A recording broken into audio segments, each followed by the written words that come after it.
Okay, so continue na tayo ng configuration natin, ano. So ngayon, yung bagong tutorial natin is configuring yung isa sa mga dynamic routing protocol, yung RIP routing protocol. Okay, so magko-configure na tayo ng RIP routing protocol. Ngayon, balik muna tayo, no? Balik muna tayo. Tignan natin yung topology na gagamitin natin dito sa ating tutorial. So meron tayo ditong dalawang router, no? Sabihin na natin, pangalanan natin tong router 1. Ito naman si router 2, di ba? So ano nga yung reason bakit tayo nagro-routing is that because yung pinaka main reason talaga, no, sa simula pa lang. Kasi by default, yung mga routers natin, ang kaya lang nilang puntahan is yung mga directly connected networks nila. Actually, pag tumingin tayo doon sa routing table ng mga routers natin, ang makikita lang natin doon yung mga directly connected networks. No, ang problema kasi natin, pag tinignan natin yung topology na to, no, yung topology pala na ginawa ko pala is pre-configured na yan. No? Lahat ng kailangan natin naka-configure na yan. Ang wala lang po dyan sa configuration na yan is yung configuration ng RIP. No? So, by default, by default, mga directly connected networks yan. So, sa mata ni R2, itong mga remote networks na to, yan. Wala yan sa kanyang routing table. Kaya, kapag nag-ping tayo mula sa perspective ni R2, hindi niya maaabot yan. No, kasi wala sa routing table eh. Sabi natin, lahat ng networks na nasa routing table ng isang router, yun lang yung kaya niyang puntahan. By default, yung mga directly connected networks lang yun. Same as kay R1. So, pag tinignan natin, ito lang din yung makikita mong network sa kanyang routing table, except itong network na to, na remote sa kanya.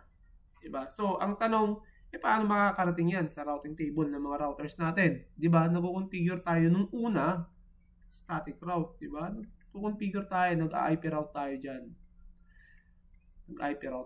So, para maipasok doon sa routing table ng mga routers natin, ngayon, maiiba na yan. Kasi sabi natin, kailangan dynamic. Kailangan dynamic. Automatic. Wala lang pakialam yung mga network engineers. No? Wala lang pakialam yon. Pagka kinonfigure natin yung isang dynamic routing protocol, yung mga routers na natin ang bahalang mag-fetch. No? Ibig sabihin, mangolekta or maglagay ng mga remote networks doon sa kanilang mga routing table. Meaning to say, kapag ito ay kay R2 na perspective, etong mga networks na to, matik yan, siya nang bahalang magpasok niyan sa kanyang routing table. No, kasi gumagamit na tayo ng dynamic routing protocol, which is yung RIP. Okay, ngayon ang tanong, paano ba kinu-configure yung RIP? So, bago natin i-configure yung RIP, silipin muna natin yung routing table. No? Kasi para i-check lang natin, ano ba yung laman ng routing table ni R2? So, paano ba chine-check yung routing table? Enable, tapos show IP route. Yan lang naman yung command yun, show IP route. True enough, dalawa lang yan. Kasi dalawa lang naman yung directly connected networks niya. Ito lang. Kaya yan, makikita mo dalawa. Diba?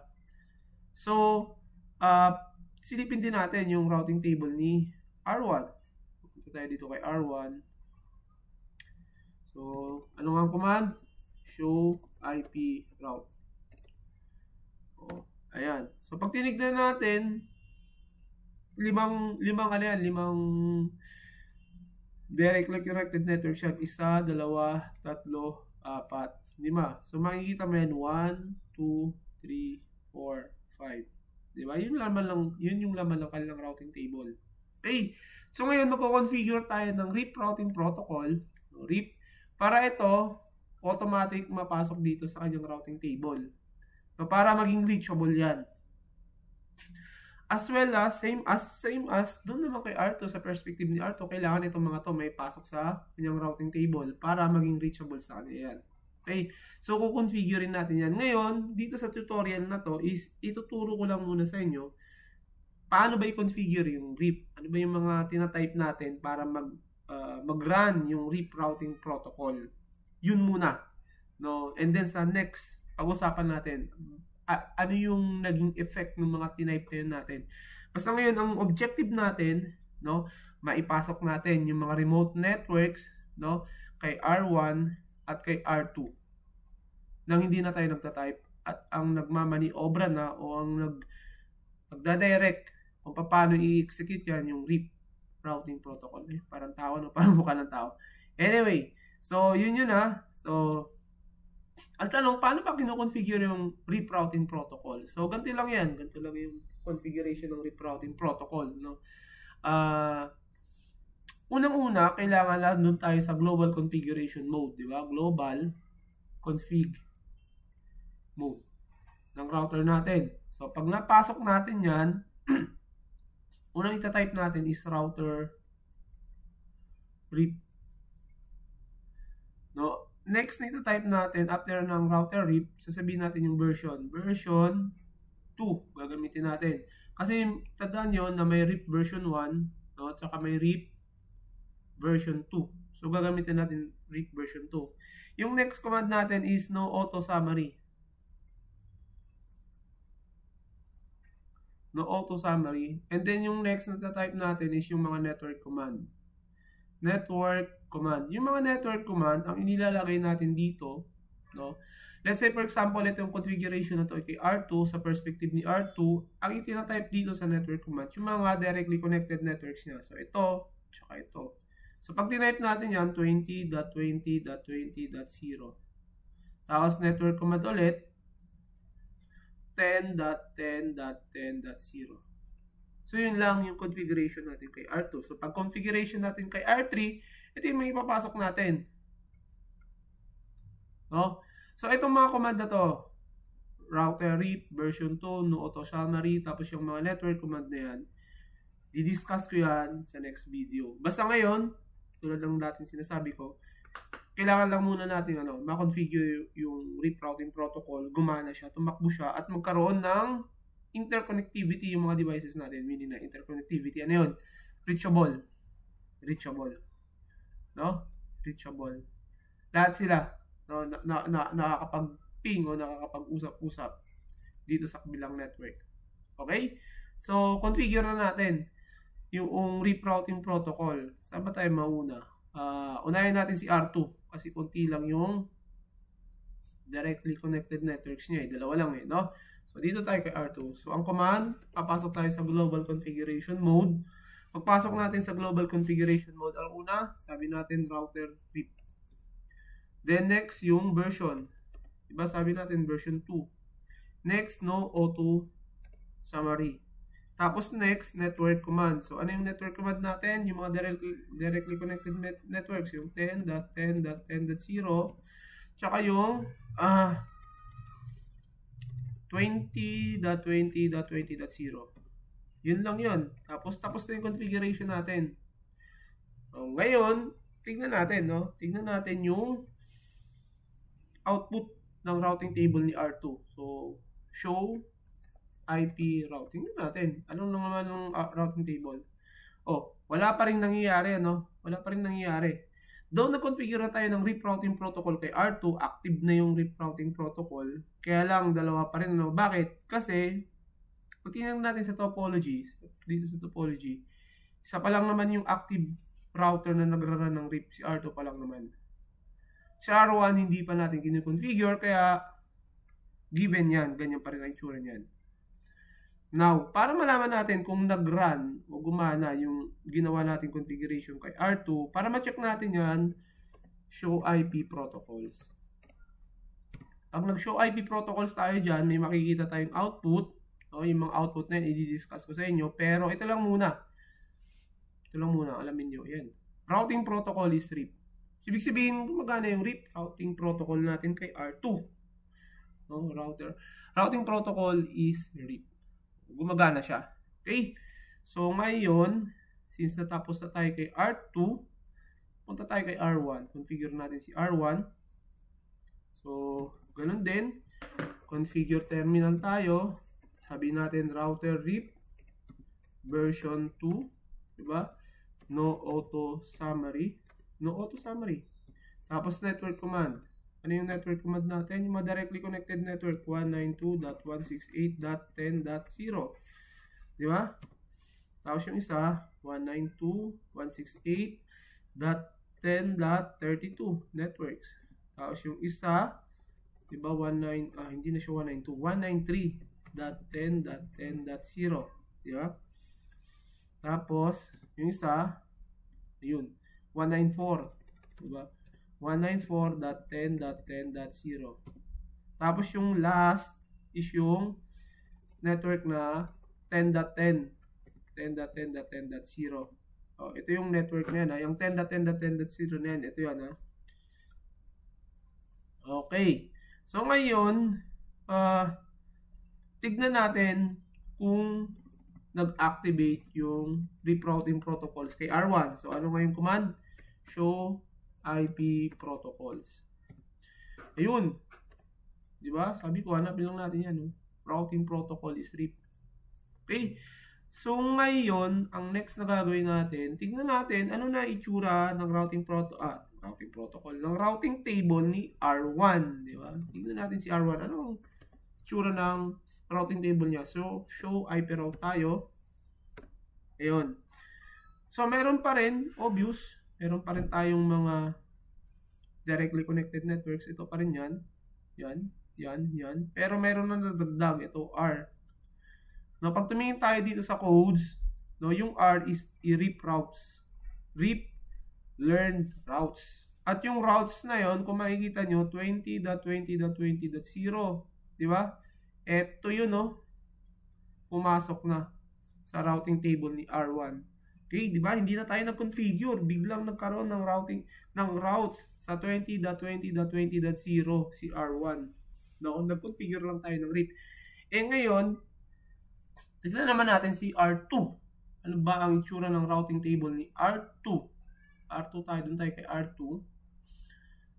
So, show IP routes. Tignan natin si R2. Yun, no? Same pa rin naman, tulad nung kanina, meron pa rin tayong directly connected networks, dalawa pa rin yan, pero ito na yung nagbago, no, sa kanyang routing table. Biglang nagkaroon tayo ng ilang RIP routes yan. Remote networks, 1, 2, 3, 4. Ilan ba yung remote network sa kanya? 1, 2, 3, 4. So, ito na yun, no. I-clear ko lang. So, ito na yun, no. Ay, wait. So, ito na yun. Oh, itong 192.168.10. Sino yun? Itong 192.168.10.0, yan, ito yan, di ba? Yun, no? Tapos yung 192.168.10.32, ito yun, no? O, yung 193.10.10.10, o, ito yun. Tapos yung 194.10.10.10, ito yun. Di ba walang kahirap-hirap? Biglang pumasok o biglang nagkaroon na ng routes si R2 about dun sa mga remote networks niya. Diba? So ngayon, dahil meron na, testingin natin. Kasi ang objective natin dapat reachable lahat yan, diba? So, tingin natin. Mag-ping tayo. So, i-ping natin ito. Itong mga end devices na to. Itong mga end devices na to. Subukan natin kung lahat ba yan ay reachable sa mata ni R2. No, kasi kailangan dapat reachable yun. Ito itong mga devices nito. Ay, wala. Ito. Yan. Hop, balik tayo kay R2. Yan. So, ping natin. So, unahin natin yung ping 192.168.10.2. Ping natin. Ayun. May response. So, ping natin 192.168.10.34. Uy! Bakit hindi siya nag-ping? Kaya lang, baka may mali tayo sa configuration na. Wait lang. Sige, escape muna natin yan. Sablay yun 193.10.10.10. Ayan, may ping.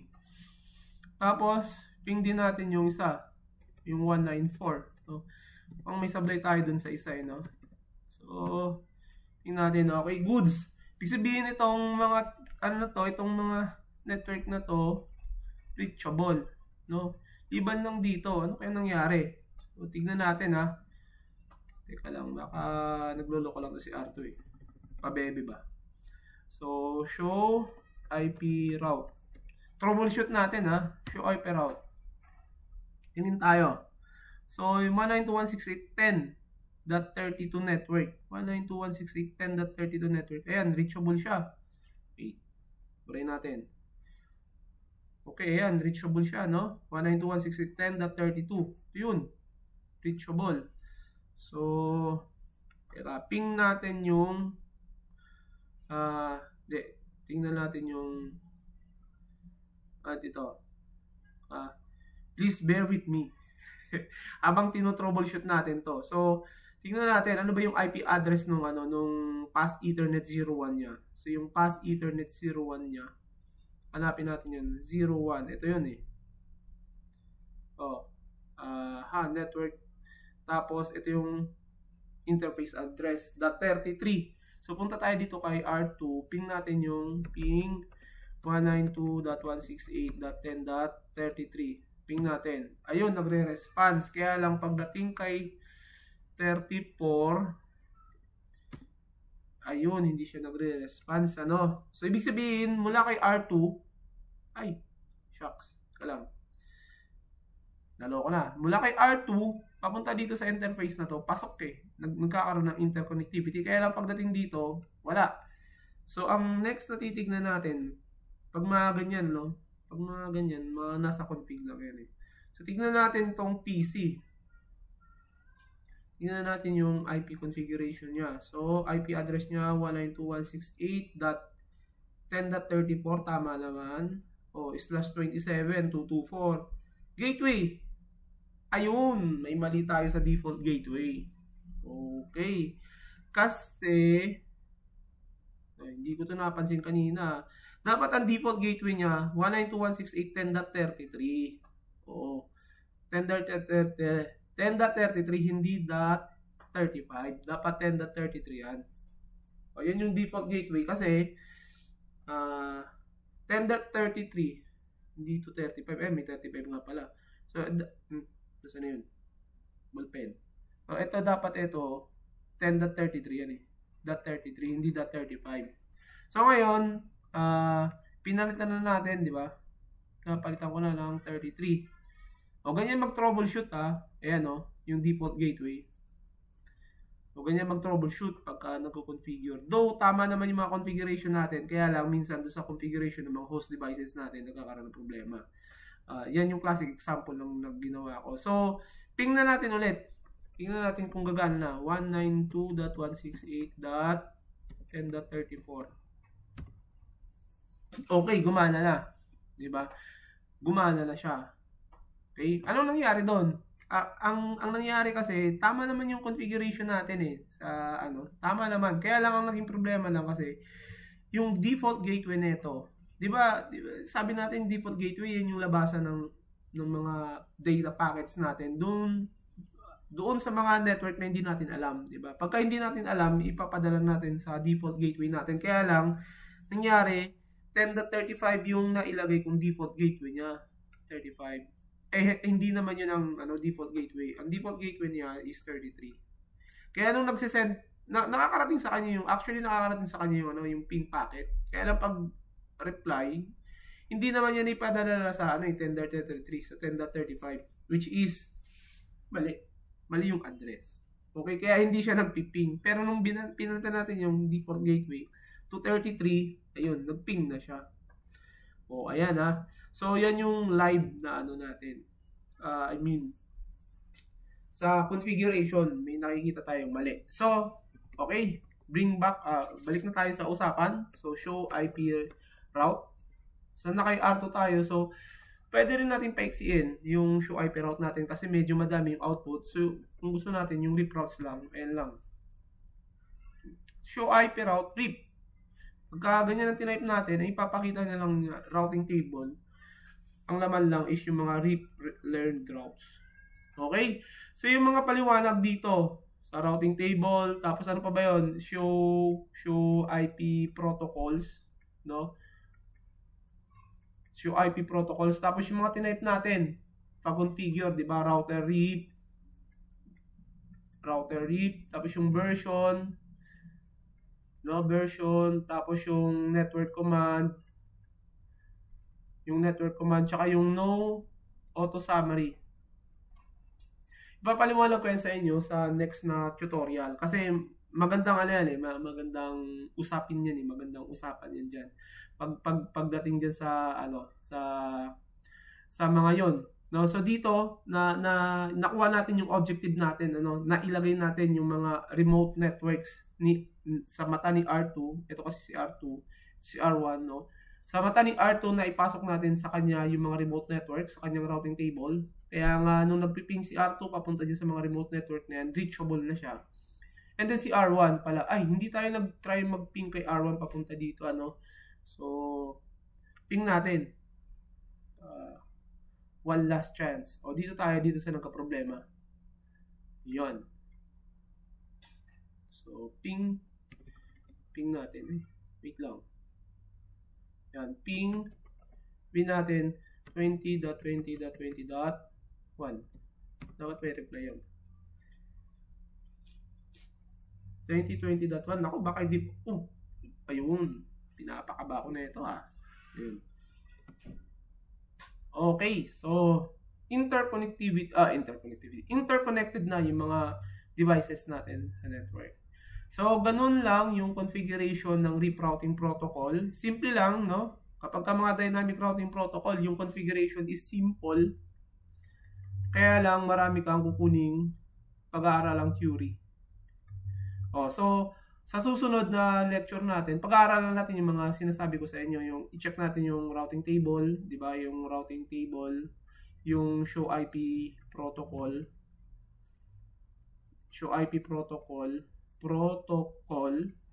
tapos ano ba yung mga nandun, yung mga command na tinype natin, di ba? Router RIP, so on and so forth. So yun yung pag-uusapan natin sa next na tutorial natin. Actually, hati-hatiin ko yan eh. Yung mga yon kasi may mga concept diyan na dapat malaman natin. Okay? So hanggang dito na lang muna yung aking tutorial. Okay? So tulad po ng lagi kong paalala, no, kapag kayo ay may natutunan, no, may naintindihan, no, huwag niyo kakalimutang mag-like, mag-subscribe or i-share yung video na to, no? Kasi sa mga susunod baka mag-live mentoring ako. Kaya lang konti pa lang yung subscriber ko, kaya i-share nyo nang i-share para pag dumami, no. So libre. Okay? So hanggang dito na lang, no. Hanggang dito na lang ang aking video tutorial. Thank you.